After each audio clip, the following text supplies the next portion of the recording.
Hola, ¿qué tal?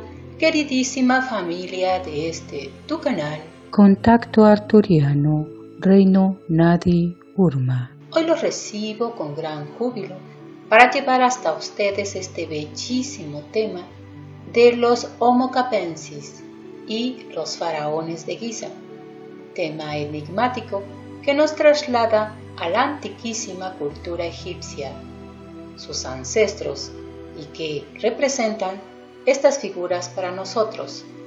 Hoy contaremos, como ya es costumbre, con la presencia de nuestro querido compañero y colaborador de este canal, el Mayor Tigre Blanco, quien nos trae asombrosas revelaciones dentro de su canalización de este tema.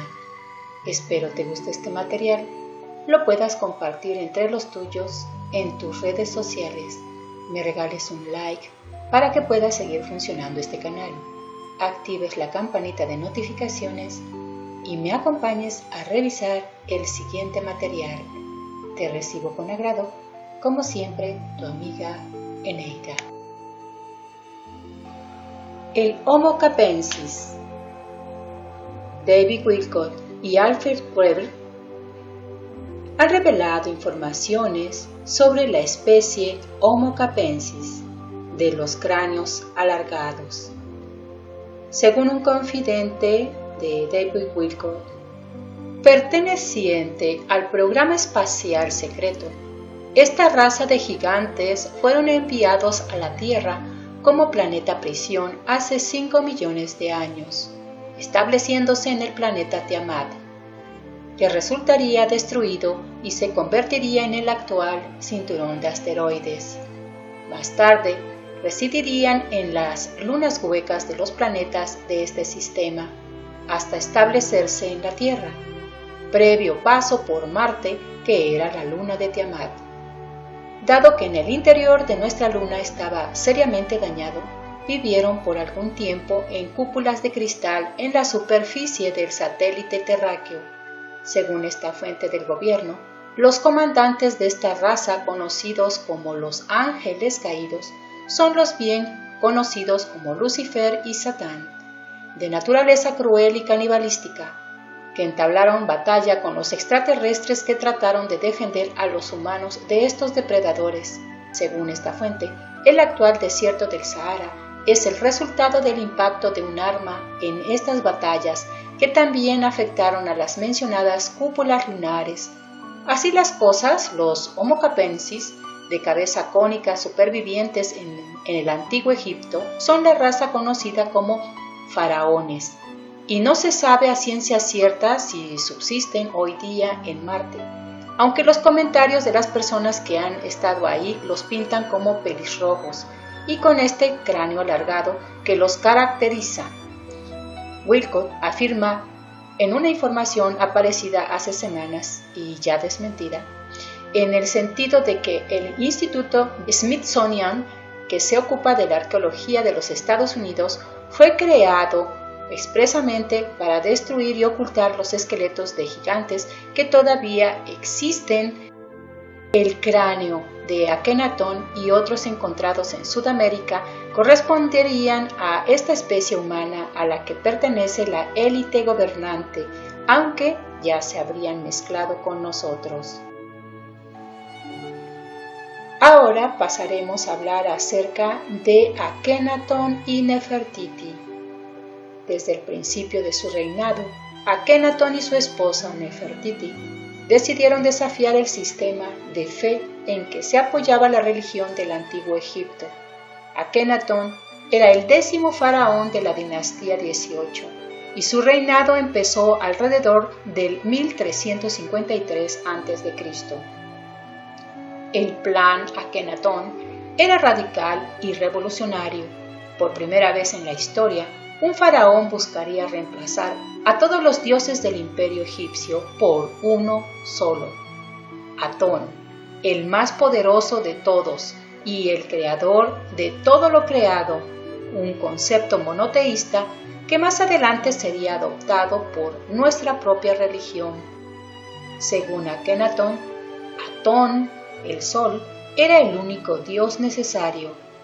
El faraón era como un dios viviente, Por lo tanto, podía cambiar todo lo que quisiera: la religión, la política, el arte e incluso el lenguaje, y Akenatón estaba dispuesto a usar todo ese poder. De hecho, decretó que los 2000 dioses que tradicionalmente habían protegido a Egipto por más de 1000 años quedaran eliminados de un plumazo. Es difícil imaginar lo que sintieron los egipcios ante este nuevo mandato. La decisión debió de parecerles no solo inesperada, sino inconcebible. Otra decisión sorprendente fue la que los dioses, que antes tenían formas de animales y humanas, fueran reemplazados por un dios abstracto que de ahora en adelante guiarían los destinos del pueblo egipcio. Para los sacerdotes, que por generaciones habían dedicado sus vidas a los antiguos dioses y habían llegado a ser extremadamente poderosos, aquella era una decisión catastrófica. Pero el siguiente anuncio de Akenatón sería igual de sorprendente. Él, su esposa y su familia abandonarían la sagrada ciudad de Tebas, el corazón de toda la nación, y se dirigirían hacia el norte por el río Nilo, en busca de un sitio para levantar una nueva ciudad como capital del imperio. Akenatón quería romper con el pasado. A Nefertiti le dio el título de la gran esposa real y la revistió de los mismos poderes del faraón. Juntos viajaron 320 kilómetros hasta llegar a lo que en la actualidad es Amarna, una región en la ribera oriental del Nilo.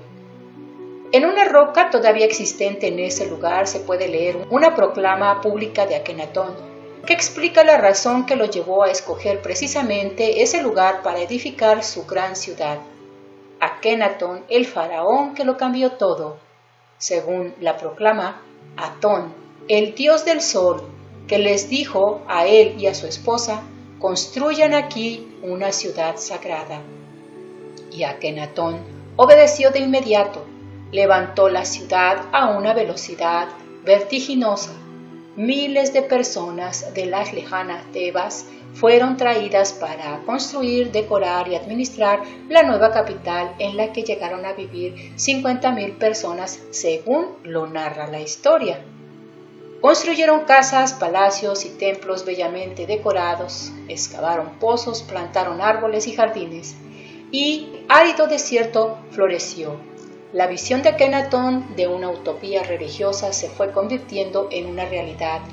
La ciudad fue llamada Ajetatón y se convirtió en el nuevo corazón político de Egipto y el centro de un nuevo culto dirigido a un solo Dios. No solo la capital y la religión cambiaron, también cambió la familia real. Se mostró ante el pueblo a un nivel de intimidad nunca antes visto. Las nuevas imágenes mostraban a Akenatón y a Nefertiti abrazando a sus hijas. Hasta entonces, ninguna familia real egipcia había sido retratada mostrando afecto a sus descendientes. La forma de representar al rey también cambió. De hecho, su fisionomía se veía completamente distinta a la de los faraones que hubo antes e incluso después de Akenatón. Usualmente los faraones eran representados de manera que se vieran bien parecidos, fuertes y varoniles. Akenatón, por el contrario, se mostró tal como era, con una nariz alargada que apuntaba a su puntiaguda barbilla y con una barriga cervecera poco halagueña que le colgaba por encima del cinturón. Así de asombrosamente expresionistas eran los retratos de la familia real que se exponían en los centros ceremoniales y que todavía hoy pueden observarse en las paredes de los palacios. Akenatón había logrado hacer de la ciudad de Ajetatón un paraíso religioso en el desierto. Se había declarado hijo de Dios y parecía que su revolución religiosa era exitosa. Pero de pronto todo empezó a derrumbarse. El faraón se enteró de que muchos de sus súbditos, incluso los que vivían en su ciudad, no habían abandonado a los viejos dioses. Esto lo llevó a ordenar a sus soldados la búsqueda y destrucción de todas las imágenes de los antiguos dioses, especialmente de Amón-Ra. La idea era borrar la memoria de los dioses antiguos en todas sus tierras. Akenatón, el faraón que lo cambió todo. Esto le causó muchas amarguras al faraón, incluso lo llevó a descuidar la seguridad del imperio, que ahora parecía vulnerable a las invasiones. Tabletas de arcillas encontradas en Amarna revelan cómo el gobernante de uno de los estados de Akenatón le ruega al faraón que envíe tropas para defenderse de los hititas, los archienemigos de Egipto. Se lo pedí, pero no me respondió, no me ha mandado la ayuda que necesito. Se quejaba el gobernante desesperado, pero Akenatón nunca envió la ayuda y el estado cayó en manos de los hititas. Mientras tanto, una epidemia de peste arrasaba no solo con el país, sino con los miembros de su propia familia, y como faraón, Akenatón era considerado el verdadero responsable de aquella desgracia. Era obvio para sus súbditos que la catástrofe se debía a que el faraón había ofendido a los dioses. Y cuando parecía que la situación no podía ser peor, perdió a la mujer que lo había acompañado en su gestión, la reina Nefertiti, que también falleció.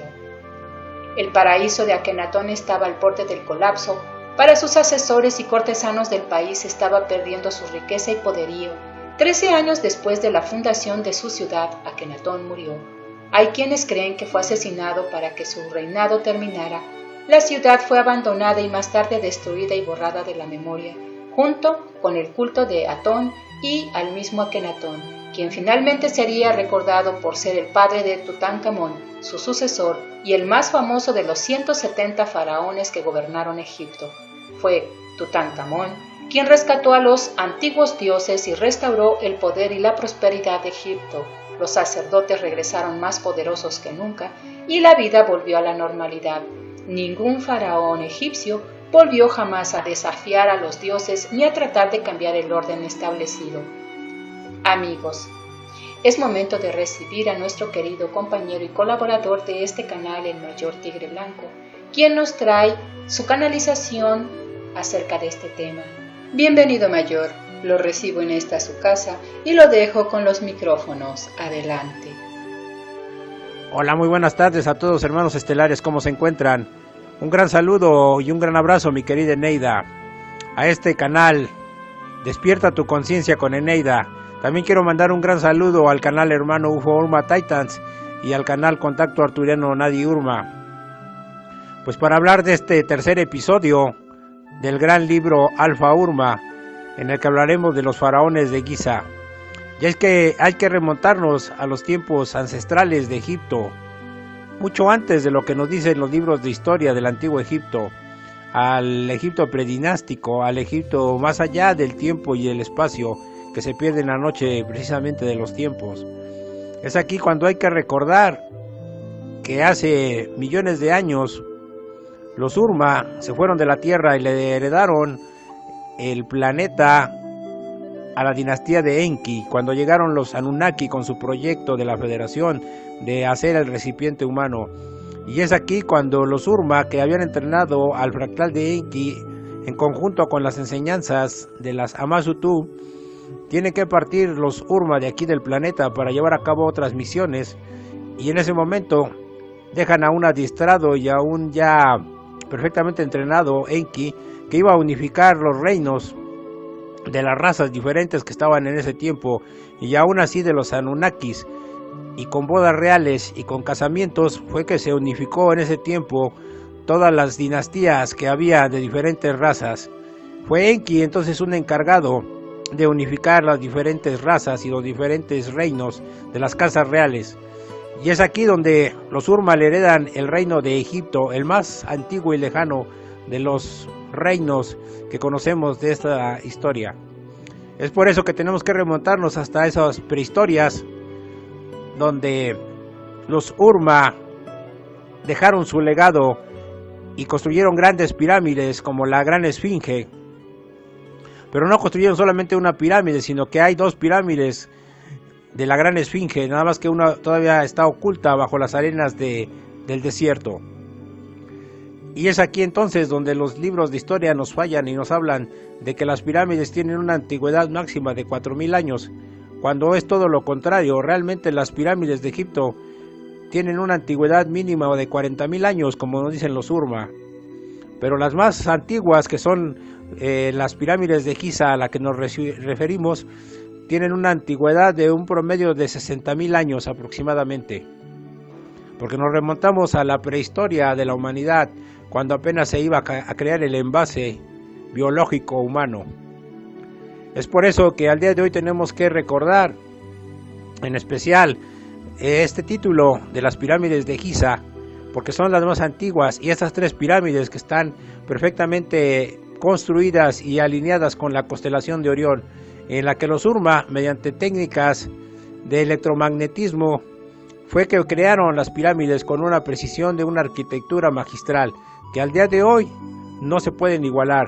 Por eso cuando nos dicen en la escuela que miles de esclavos cargaban y arrastraban unos bloques de piedra para alinearlos, nuestra mente está perfectamente consciente, ahora que despertamos a las realidades, de que eso no puede ser posible, pues que ni con la tecnología que hay el día de hoy se podría lograr esa conjunción tan exacta y tan perfecta que lograron los antiguos astronautas de aquellos tiempos. Y es aquí donde en la 4ª dinastía, donde se empezaron a gestar el esplendor y el uso de estas pirámides que ya estaban construidas, es aquí donde nos remontamos a todos esos faraones, pero que la historia nos dice que eran antiguos nativos egipcios, y que realmente no es así, que realmente esos antiguos faraones provienen de una raza extraterrestre, de los Homo capensis, que son los cráneos alargados. Pero no nada más hay un tipo de Homo capensis, hay varios tipos de diferentes constelaciones y de diferentes planetas, pero aquí en la Tierra hemos dicho en otras ocasiones que es una conjunción de diferentes razas y diferentes linajes, y que en ese tiempo, cuando fue la dinastía de Akenatón y Nefertiti, se conjuntaron 2 razas para unificar el imperio egipcio. Pero ya habían emigrado también de procedentes de la Atlántida otras razas, y también procedentes de Lemuria, que empezaron a colonizar otras partes del mundo. Y es aquí por eso que inicia esta historia de estas razas de cráneos alargados que se han encontrado en Paracas, por ejemplo en Perú, donde se dice que se alargaban el cráneo con unas tablas cuando eran niños. Y realmente esto no es posible, puesto que no hay forma de aumentar el volumen del cráneo, puesto que cuando se han encontrado estos cráneos se ha visto que el cráneo está dividido en 3 parietales, y cosa que los Homo capensis, esta raza procedente de las Pléyades, es solamente de una sola capa que está compuesto el cráneo. Pero llegaron aquí a colonizar, y poseedores de alta tecnología y poseedores de técnicas muy avanzadas de electromagnetismo y de otros tipos de técnicas como la geometría sagrada, fue que empezaron a colonizar y a reinar el antiguo Egipto. Por eso usaban esos gorros tan emblemáticos, esas mitras que al día de hoy han heredado los sumos pontífices del Vaticano. Y es que hay que hablar de este tipo de razas porque son las que están al día de hoy detrás de los banqueros. Muchos se preguntan cuál es el organigrama de los que realmente nos gobiernan el mundo, porque se ha hablado de Octagonus, de esta organización terrorista espectral que maneja las economías, quita y pone gobiernos a nivel mundial y que está bajo los lagos de Ginebra y que todavía sigue defendiéndose como gato boca arriba ante los embates de la alianza.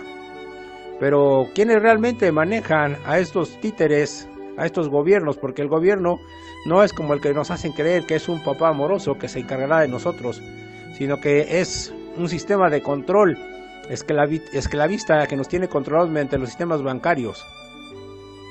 Y estos banqueros, encabezados por los Rothschild, por los Rockefeller, que al día de hoy hay una orden de aprehensión contra David Rockefeller por crímenes contra la humanidad, por financiar todas esas guerras y todos esos sistemas de exterminio, y que del momento los Rothschild se han hecho a un lado, pero esto es una guerra que no acaba al día de hoy y que sigue en pie y que sigue todavía librándose en cada uno de los frentes y en cada una de las semillas estelares que cumple su función, así como nosotros de divulgación en las redes, los militares, los científicos y todos los economistas que están ahí como semillas estelares infiltrados siguen haciendo su labor. Pero por eso nosotros al día de hoy divulgamos quién está detrás de estos sistemas de control. Los Homo capensis. Akenatón, que fue un Homo capensis procedente de la estrella Asterope, unió su vida y un linaje a la conocida reina de Fertiti, que también era otro tipo de Homo capensis, pero que ella procedía de la constelación de Casiopea. Entonces, estas uniones y estas razas, como hablábamos en un episodio anterior del rey Arturo, utilizan avatares e híbridos para llegar a cabo sus planes. Al día de hoy hay un lúgubre personaje conocido como el Papa Negro, que es el último que mantiene todavía el control del Vaticano, pero está oculto. Y por eso dicen muchos que piensan que es coincidencia que los sumos sacerdotes, los papas, usen esa mitra, ese gorro, y ese es el origen de esconder esos cráneos para interactuar como titiriteros detrás de todos los sistemas bancarios. Al día de hoy estamos conociendo el organigrama de quienes controlan realmente el mundo y todos esos temas de control, que obviamente no son razas humanas. Por eso dicen, ¿cómo es posible que no se tienten el corazón para atentar contra la humanidad? Y es que realmente no se lo tientan, pues desde el punto de vista que no son humanos. Son razas que han estado aquí desde la época de los faraones. Por eso el título de este video, los faraones de Giza, porque nos remontan al origen más terrible de control de la raza humana, pero que al día de hoy estamos descubriendo. Y que Octagonus, por medio de sus banqueros, tienen un consejo de 12 siniestros, de los cuales conforman varias razas extraterrestres, entre ellos los Homo capensis, que todavía hay uno que controla el Vaticano, y que al día de hoy estamos desenmascarando y estamos poniendo descubierto, y los estamos monitoreando, toda la alianza, desde el momento en que se han reunido en la Antártida recientemente, para planear su Agenda 2030, que la Alianza y los URMA están luchando porque no se lleve a cabo. Pero para esto es necesario expulsar a todas estas razas regresivas que han mantenido el control. Pero muchos dicen, ¿por qué no vienen los URMA y nos salvan? Puesto que nosotros somos la punta de lanza que debemos desmembrar la Matrix desde dentro, como se decía en un video pasado. Pero solamente lo lograremos conociendo quién es el enemigo, como decía uno de los puntos básicos de los URMA. Es por eso que hoy estamos develando el origen de estos faraones y que la arqueología prohibida ya no puede seguir ocultando estas verdades de estos cráneos que quieren hacer pasar como deformes, siendo que son otro tipo de razas extraterrestres, que son los que están arriba de los banqueros, y que más arriba de ellos las entidades arcontes que todavía estaban dominando y se resisten a alguna de ellas, como a Astaroth, que está siendo expulsado de los desiertos del Sahara por la Alianza. Pero es labor de todos seguir trabajando en la divulgación y en el conocimiento de estas razas extraterrestres que han dominado a la humanidad a través de los milenios y que se han agarrado de la ignorancia de los pueblos. Seguiremos hablando de estas arqueologías prohibidas que nos cuentan historias de niños, historias de cuentos chinos, para que nosotros pensemos que realmente somos libres. Pero al día de hoy, los URMA han informado mediante telepatía que esta liberación planetaria espiritual tendrá ecos en todos los confines de la Vía Láctea y más allá del universo, y que las razas de colonias de humanos que están esclavizados en Marte también empiezan a tener unos grupos de resistencia que próximamente empezarán a hacer su liberación planetaria, porque hay una hermandad y un puente de comprensión entre los humanos de la Tierra, de liberar todos estos frentes que mantienen anclada a la humanidad, así como en Marte y como en la Luna de Titán, donde el Cabal opera, va y viene por portales de Stargates, como lo hemos dicho. Es al día de hoy que las semillas estelares, URMAs encarnadas, estamos desmembrando todos estos misterios que ya no son misterios, sino que son enigmas develados. Es por eso que hay que conocer las diferentes razas regresivas que han estado dominando para que nosotros ya no les demos el poder a todas esas razas luciferinas, Cthulhus, esas razas draconianas que ya han sido erradicadas, y los altos blancos que aún están todavía peleando en la Antártida y resistiéndose a la liberación planetaria. Es por eso que el plan que tienen los banqueros de arponazos para magnetizar el ADN en el cromosoma tiene que ir cediendo, y lo estamos viendo al día de hoy, como en países como Inglaterra, Escocia e Irlanda se empiezan a quitar las restricciones del bozal y de otras tantas cosas que atentan contra la divinidad y el libre albedrío de la humanidad. Seguiremos hablando de estas dinastías y desenmascarando realmente quiénes fueron los faraones, para que ya no se tenga la idea de que estuvieron ahí y que el cabal lo sigue encubriendo. Al día de hoy empiezan a ser expuestos porque el ser humano, su destino es ser libre, y por eso nos remontamos en visión remota que todos tenemos hasta esas arenas candentes donde la fuente cósmica nos baña con su luz y su energía. Pues es lo que quería comentar, queridos hermanos estelares. Gracias, mi querida Neida, un beso, un gran abrazo, los amo mucho. La luz, la energía y la paz esté con ustedes. Bien amigos, hasta aquí llegamos con este tema de los faraones de Egipto y los Homo capensis. Espero que te haya gustado este tema, lo puedas compartir con los tuyos en tus redes sociales, me regales un like, te suscribas, actives la campanita de notificaciones y me visites en mi siguiente edición. Te mando un gran abrazo de luz sanador y protector para ti y los tuyos. Nos vemos hasta la próxima. Se despide de ti, como siempre, tu amiga Eneida. Bye.